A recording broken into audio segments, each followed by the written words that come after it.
Happy 2024. Everyone's got resolutions and no one ever carries through with them because we don't keep ourselves accountable. And it's work, and we don't like extra work because we feel stressed out anyways. So why bother? Why make our lives harder when we just got over the holidays that were already stressful? That's kind of a negative way of looking at resolutions because it's cynically taking the effort as a burden as opposed to looking at the benefit. The idea here is if you change your diet and start exercising, you will feel better. And this time next year, you will be a much better version of yourself. New Year's resolutions. You should give them a chance. You should say, like, okay, what do I want? Don't think about what you have to do. Think about what you want. Do you want to lose weight?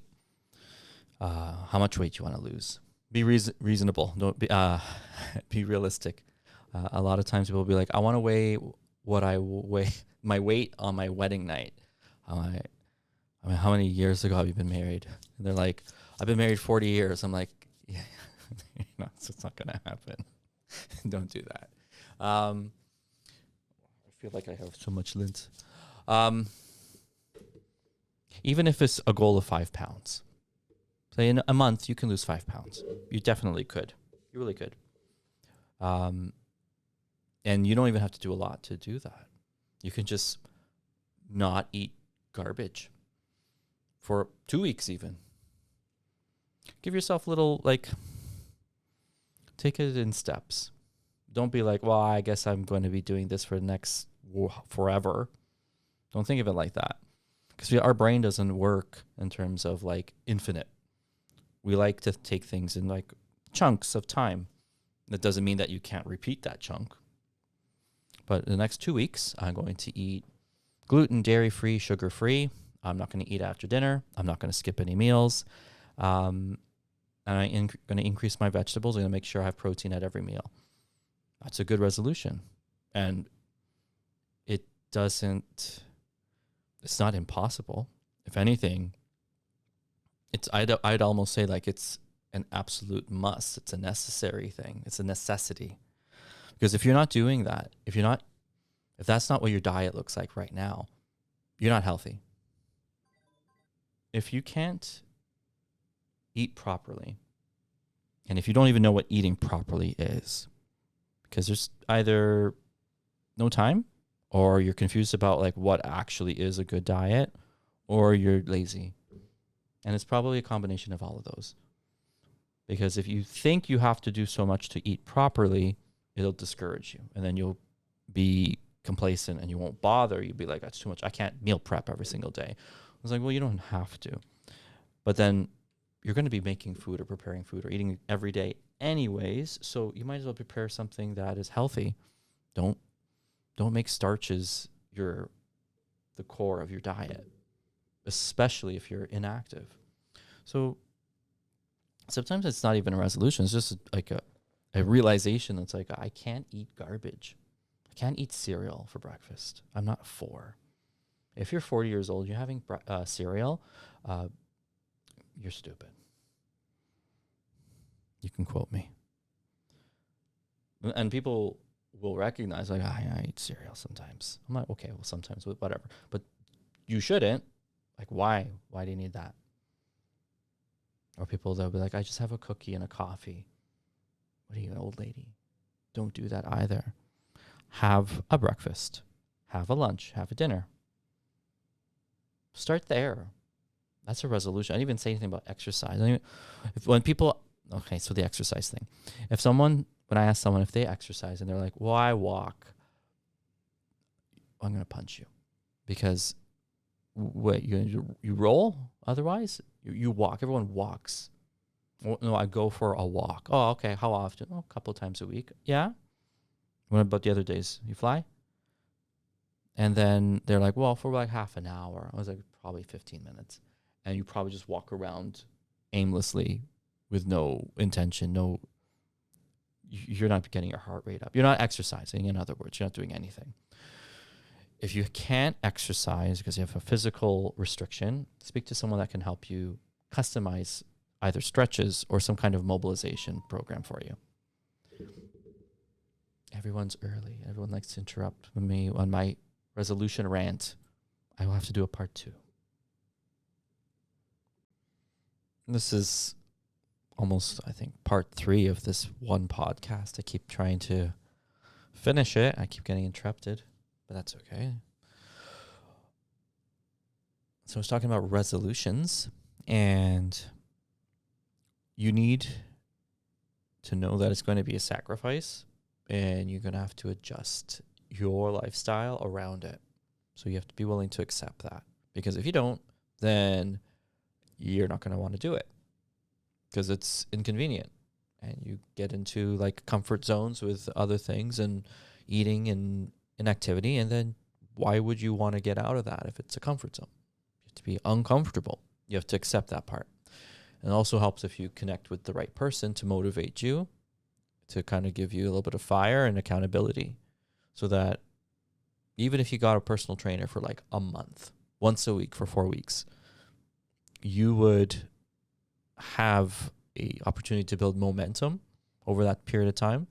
And you can do it on your own afterwards if you felt like it. But a lot of times you'd be like, I actually like how I feel. This works. So they'll maintain it, which is kind of the goal. Another topic I want to talk about is regarding methylation. And there's a lot of social media interest. I got a lot of messages from people like, what's this test about? What's it measuring? Why isn't my doctor doing it for me? Why have it?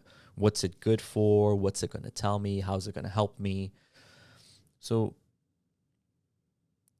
the methylation test that's popular right now is a mouth swab that's looking at your DNA and specific markers for enzymes involved in the methylation pathway. Methylation has to do with preventing oxidative damage to your cells and processing different enzymes and tissues or proteins in tissues so that they do their job. Some of it have to do with digestion, absorption, breakdown and detox of chemicals. Some of it has to do with neurotransmitters. It's really integrated into almost every cell in your body. So some tissues use certain enzymes more than others and need specific types of methylation more than others. And that's what this test is looking for, is that your genetic disposition, and in particular, if you have a mutation for these enzymes. And if you do, which is completely common, from anywhere from like 5 to like 40% of the population has mutations in various methylating enzymes, it may explain certain symptoms or deficiencies that you might have.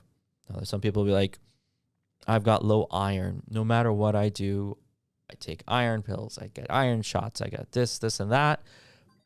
Long story short, the methylation test is going to show you deficient dispositions, meaning everyone has a disposition to have a weak spot here or there.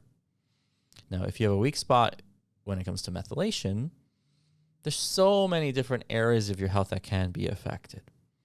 Now, I don't want to do too much of a broad stroke, but the truth is, if you take general supplements that are going to help methylation function, usually these are the cofactors in the enzymatic pathway, whether you have a genetic mutation, recessive state, hyperfunctioning, underfunctioning, whatever it may be, by taking these cofactors, you're going to upregulate your detox, your gut health absorption, your energy production, ATP, mitochondrial function, immune stabilization. It's going to have all these factors, all these anti-aging, oxidizing prevention functions. and also in terms of neurotransmitter function, metabolism.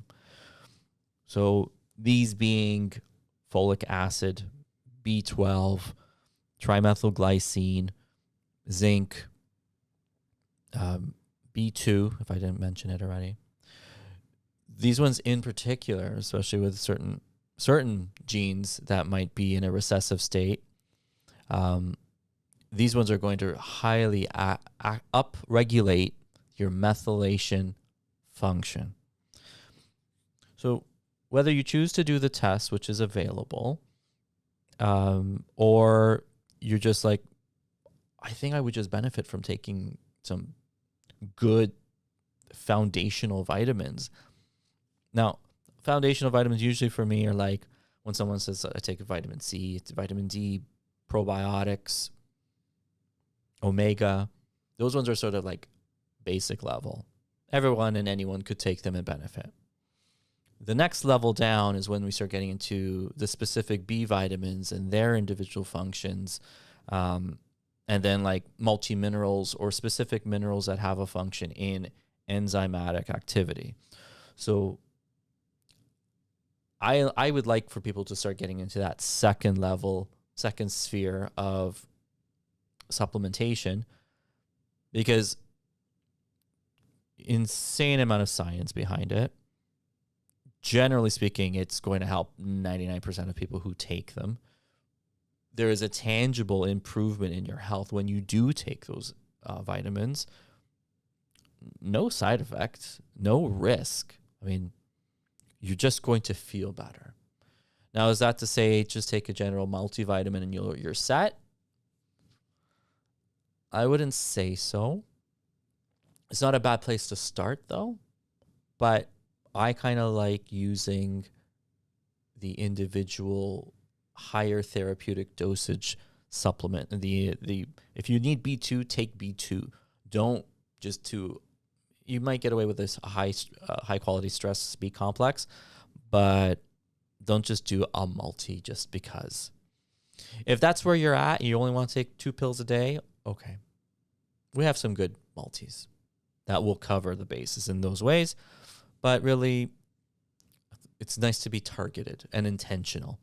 And it's not forever. You don't have to take these things forever. It's like, well, my genes aren't changing. It's like, that's a deeper topic, meaning just because you have a genetic disposition, it's not an automatic that you're going to have these deficiencies. You're more likely to have the deficiencies under high periods of stress, though. That will have a tendency to turn these genes on. Sometimes it's just interesting to know if you have those genes. If you have them, then you can be proactive. And I think a lot of people are looking to be proactive. And they want to find something that they can trust, because there's so many tests. There's thousands of tests. But a test is only useful if it's identifying a problem, and that identification actually can lead to some kind of progressive intervention so that it could stop it from being an issue, prevent it from being a problem. So these are things that are available and are useful when applied appropriately. I think that's good.